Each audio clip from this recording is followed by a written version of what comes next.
I'm Nick Westergaard, and this is On Brand, helping you tell your story. Geoff Cook's career took off the night he met MoMA's CMO and helped create the iconic MoMA QNS brand. Since then, he's shaped brands from MILK and NeueHouse to Times Talks, JFK Terminal 4, and the Prince Estate. Partner at Base, mentor at TechStars, and global culture expert, Geoff shares how bold branding can leave a lasting cultural impact. My interview with Geoff Cook is coming right up. But first...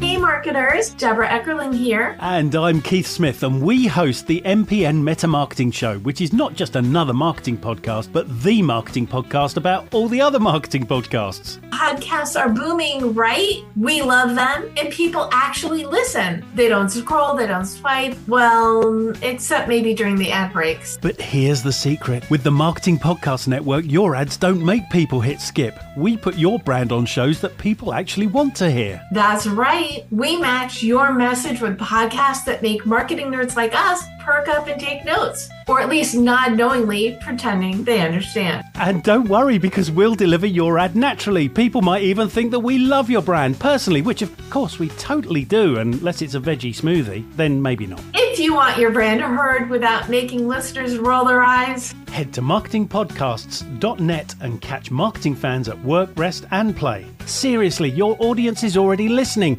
Make sure they hear your brand and not our awkward jokes. Join the conversation, because good ads shouldn't just be tolerated, they should be enjoyed. Yes! When it comes to what your family eats and drinks, you know your choices matter. You're the expert, because you know what fits your life. And getting it right starts with good information. That's why America's beverage companies are sharing more information about our ingredients at goodtoknowfacts.org. No spin, no judgments, just the facts straight from the experts for more than 140 beverage ingredients.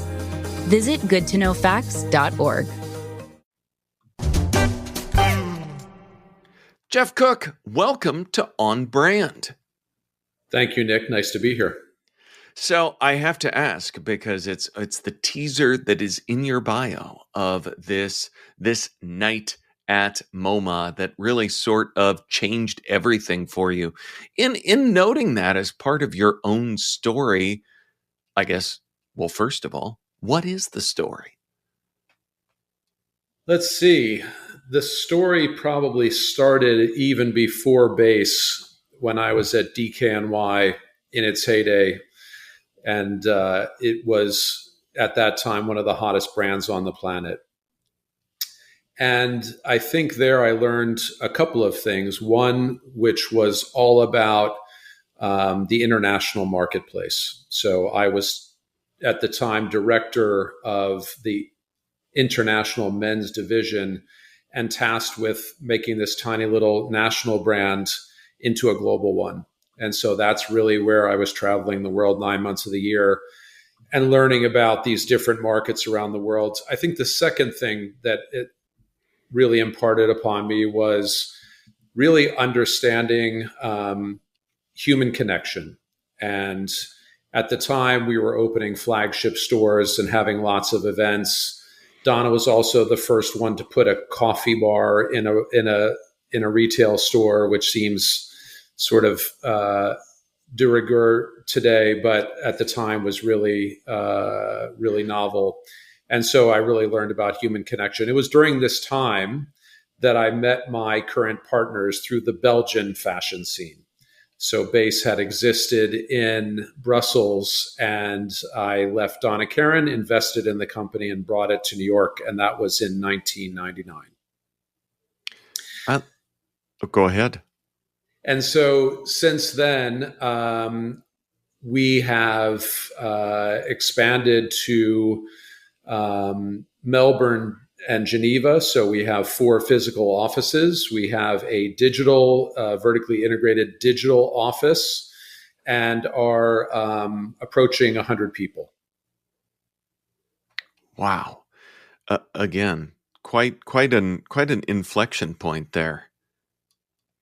So I wonder if you could talk a bit about on the MoMA side of things, the QNS influence and how that shaped your approach to connecting culture and business strategy and branding. Yeah. So how that all happened is an interesting story to begin with. We had an early client, MILK, which has now become a worldwide powerhouse. But at the time, it started as a photo studio. We were a young agency, and we did a swap where we said, could we do some free work? And in return, we'll throw a party at one of your studios.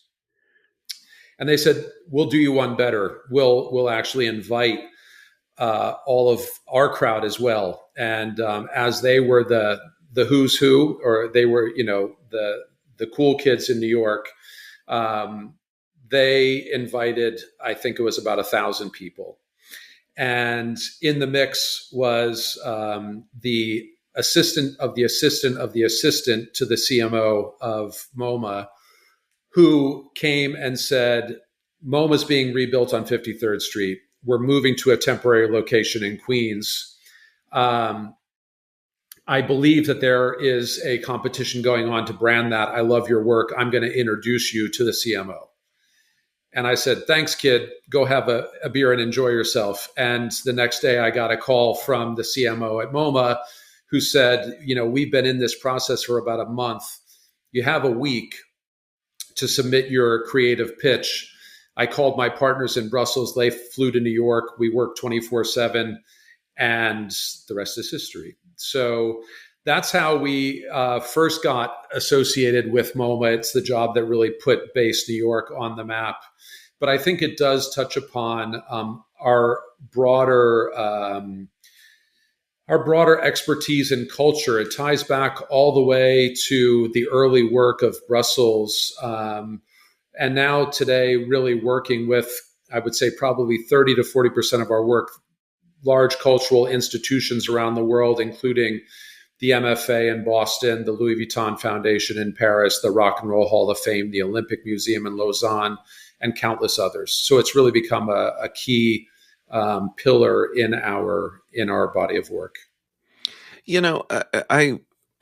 What got my attention about your bio is both the MoMA of it all, which is a place that means a lot to me, that I love, that I'm looking forward to visiting when I'm there next month, and but also, as you mentioned, all of those places, JFK Terminal 4.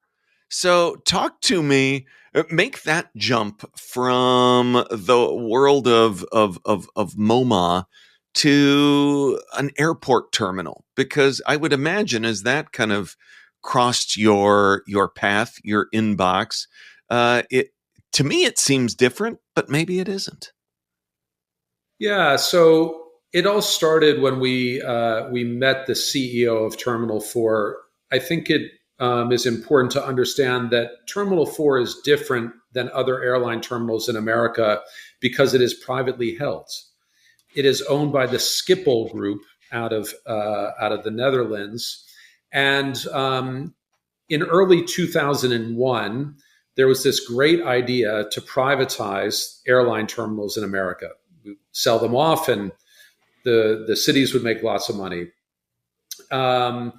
And JFK Terminal 4 was the first one out of the gate, and then September 11th happened. And the government said, actually, let's not privatize the various terminals. So it today remains the only privately held terminal in America, which gave us a lot of leeway in terms of branding it and marketing it, in the sense that there wasn't a lot of bureaucratic red tape that we had to deal with. We were dealing with a private company. And the first thing that the CEO said to us is, we work really hard every day to make sure that our travelers are secure. And at the same time, travel's become really difficult. And so we would love a brand that not only reassures people that we are to be trusted and that we are safe, but that maybe can make their trip a little bit better. And so that really guided the work, where we said, on one hand, we want to guide, and on the other hand, we want to delight. And with those two ideas, we actually came up with the brand that you see today and so many people have experienced as they fly into New York. And that is a brand that doesn't look like aviation branding. It's not militaristic with the main colors of navy blue and gunmetal. It's very approachable. It's very light and airy. And that was all done with that purpose in mind of making Voyager's travels a little bit better. But to your broader question of how is our work similar, and we do have a very broad portfolio that ranges from fashion to beauty, hospitality, culture, and even airports. I do think that something that I am thinking a lot about today is how can our work in an era where, the world is increasingly fragmented. And just last year, even the Attorney General came out and declared a loneliness epidemic in America. Right. One thing that I found fascinating was as people were upgrading from ChatGPT 4 to 5, and feeling a little saddened by that upgrade. And when asked why, they said, because we felt like we've lost a friend. And I found that very, very peculiar, that by making an AI less sycophantic and more matter of fact, that people actually felt that they lost a friend. So one thing that I'm thinking a lot about is how do we go beyond the work that we do day to day, sort of strategy, identity, digital, but really think about it more as world building and building the worlds of brands. And this may sound very lofty, but all for the end goal of bringing people together. How can we as a company use our work to foster human connection in a time when people are more and more going into their respective corners? And so I think if we look at MoMA, if we look at something like JFK Terminal 4, a smaller project like 12, our recent matcha project that you've heard a lot about on Bond Street, or Birkenstock, the through line through a lot of these brands that we're working with is how do we create these worlds with the end goal of bringing people together and fostering human connection. On Brand will be right back after this.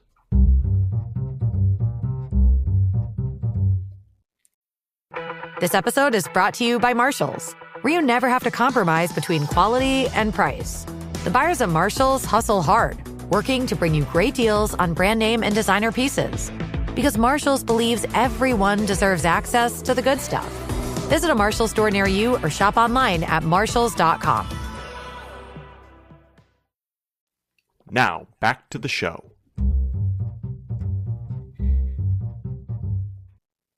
So you mentioned AI earlier and the loss of ChatGPT 4. In Design Week, Base shared its approach to AI, focusing on transparency, on human oversight, and protecting client IP at a time when everything seems there's this balance of excitement and fear around AI.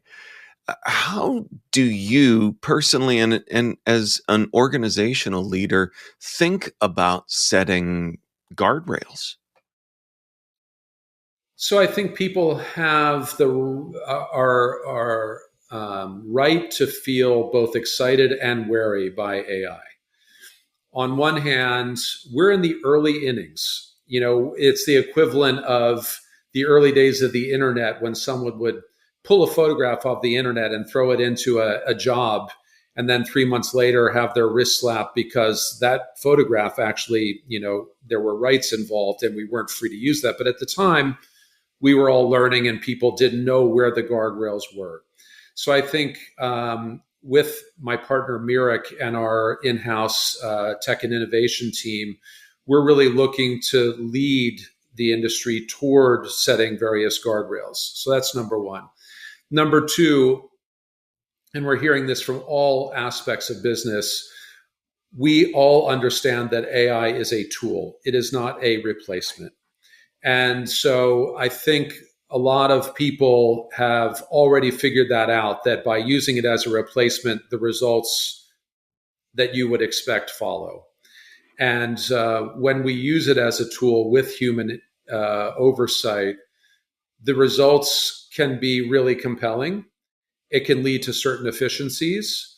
But at the end of the day, whatever we're using it for, and that could be, writing papers or generating creative work, at the end of the day, it still requires our oversight in order to get the best out of it, the best results. As we were, even especially with examples of work like JFK Terminal 4, when you look to a creative agency, creative professionals to do something that is unique and different from everything else in certain spaces. One risk that the Design Week article mentions is homogenization, that AI might make everything get us kind of looking, sounding alike. How do we ensure that we're both championing AI accordingly, but also not heading down that path where the very thing that creatives are looked for is kind of sanded out like a rough edge? We are heading down both paths, meaning the middle is going to get squeezed in the sense that those that are producing work that is perhaps lacking that creative spark are in danger of being supplemented or replaced by AI. The reason that the work that AI produces can be homogeneous is because it is drawing from existing sources. So in the same way, I'm sure you heard about how there was a backlash against a certain fashion brand for using AI models, where it was pulling from existing traits of women and sort of painting the picture of the perfect model. At the end of the day, people don't want a Nirvana song that could have been created by Nirvana, but just sounds like a watered down Nirvana song. They actually want the creative spark behind the Nirvana song that makes it new and exciting and different, not something that is drawn from the parameters of the past. And I think the same is true of our work. AI is a great tool, but at the end of the day, the concepts and that creative spark on the front end is going to continue to be what produces exceptional work. And we're talking about this across all industries. I'm talking about this with my friends in LA, where they're talking about scripts that are being developed by algorithms and films being shot using AI, leading to a product that, quote unquote, the masses want. And that may satisfy a certain sliver of the demographic. But at the end of the day, creativity always wins. That's really interesting. And you talk about kind of how people are talking about it. I feel like there's levels of this conversation happening too. And in levels of work in the business, I wonder about talking to clients about AI, because having kind of ridden the social media wave, I know that we get in these phases where people are just hungry to kind of sprinkle some, at that time, social media. And now it feels like, I want to know that it's AI infused or something. And there is that excitement there, but how do you talk about it, capture the excitement, but also bring that creative spark that's a very important part of your work and a very important part of your vision for your work as well? I think the first order of business with clients is simply a reality check. So we have gotten contracts that have said, you will not use AI in your work. And today that's like saying you will not use the internet in your work. It is so pervasive at this point, where you have our developers that are finishing or writing code with the assistance of AI.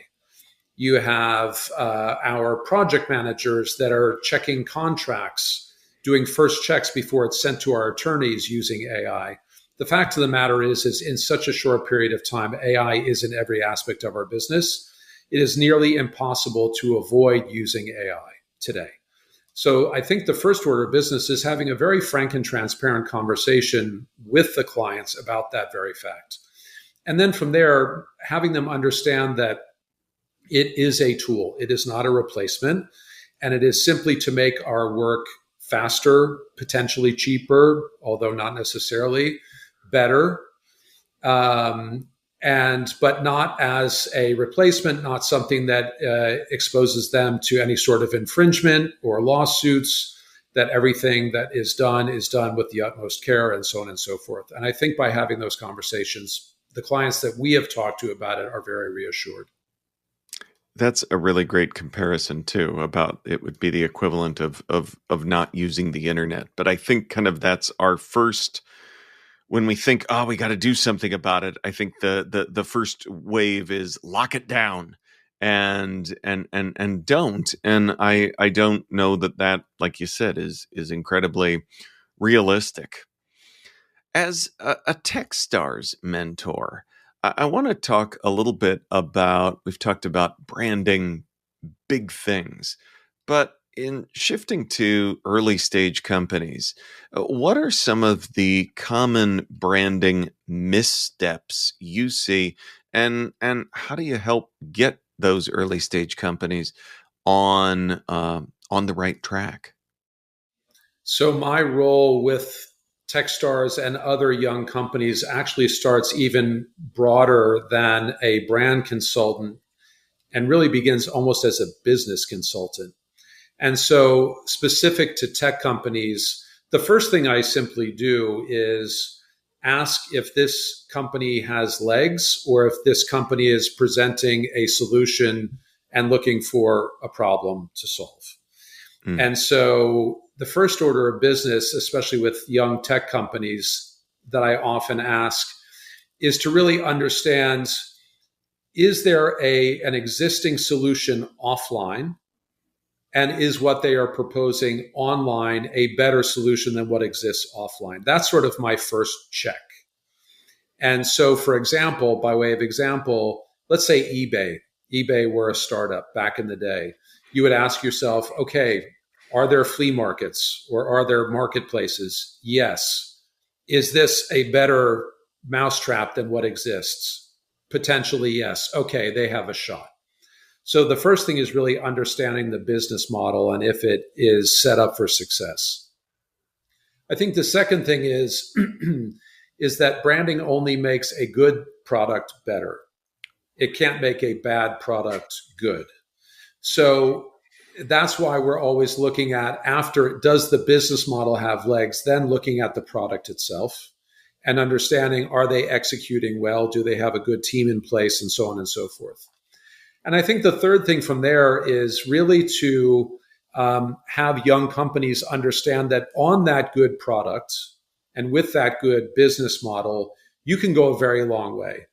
And it is essential to preserving cash early on and getting as far as they can before they invest heavily in brands. So the things that I'm talking about with young companies is, how can we preserve that cash and do what is necessary to get the company to a certain level? And that, I think, already really will carry them a good way. So we've talked about brands, cultural moments. As we look ahead to, we're here in Q4 with a new year ahead, and thinking about the next frontier for branding. What do you see as the biggest opportunity for meaningful impact? So it's really what I touched on before, pertaining to world building and fostering human connection. I think that the greatest opportunity is, when I talk about world building, it can be in the physical or digital space, but let's start physically.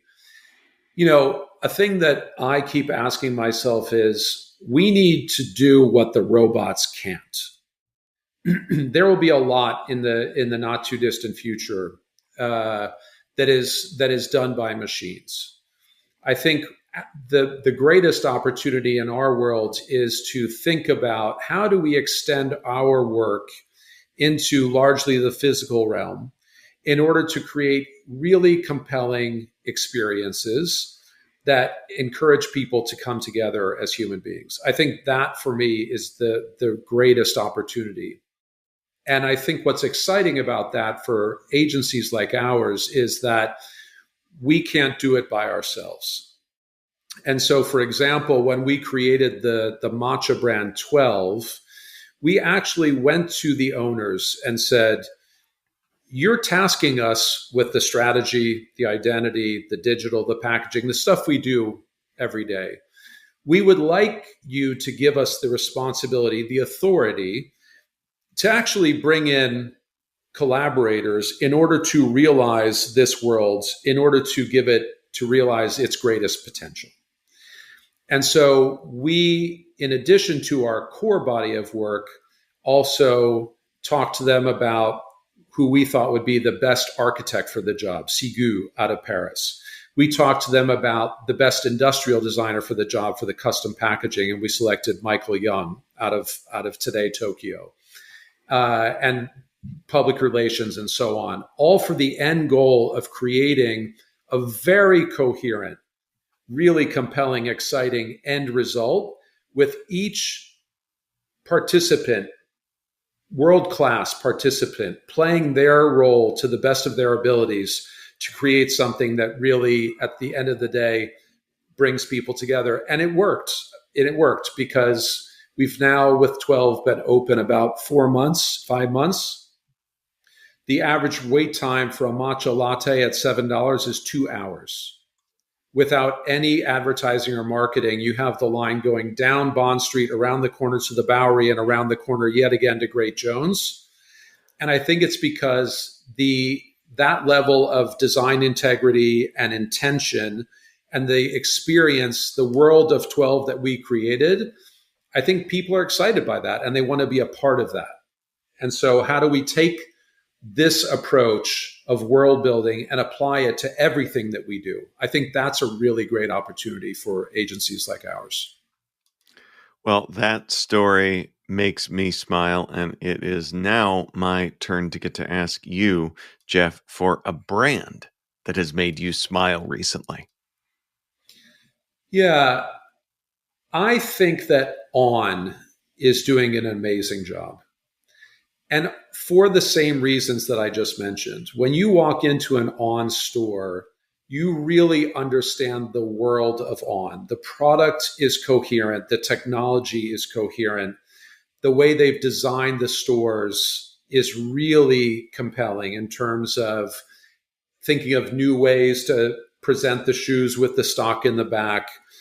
It is of a piece. It comes as no surprise that they are based in Zurich. It all feels very Swiss.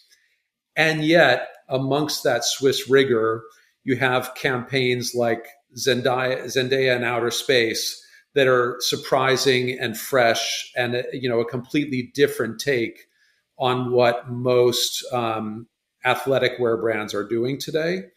So I think they've done a really, really good job at creating their world and a really good job at thinking about the evergreen side of the brand and then thinking about the punctual, surprising side of the brand that engages the general public.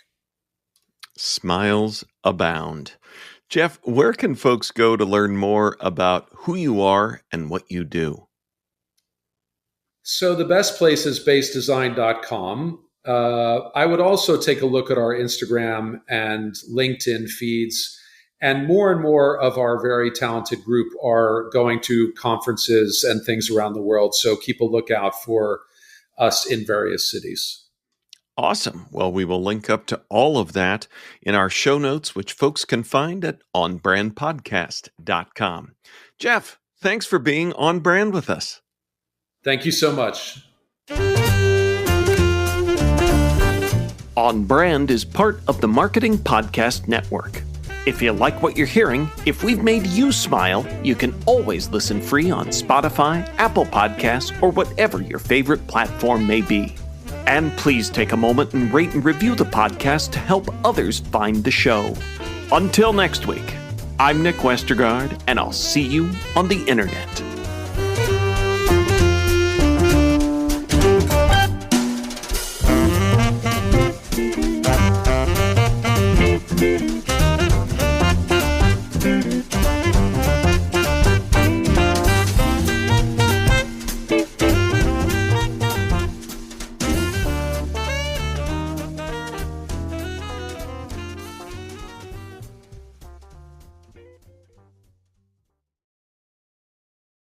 You may know you're listening to this show along the Marketing Podcast Network, but did you know there are other great shows on MPN to help your business? Robbie Samuels hosts the On the Schmooze podcast. Robbie, tell listeners what to expect from the show. Since 2015, I've interviewed entrepreneurs who overcame challenges to achieve success in their field or industry. Tune in to On the Schmooze to listen as I ask deep questions to elicit untold stories about leadership and networking. And where can people subscribe? Find the show at ontheschmooze.com or on marketingpodcast.net, or just search for it wherever you get your podcasts. You heard them. Go subscribe. This podcast is heard along the Marketing Podcast Network. For more great marketing podcasts, visit marketingpodcasts.net.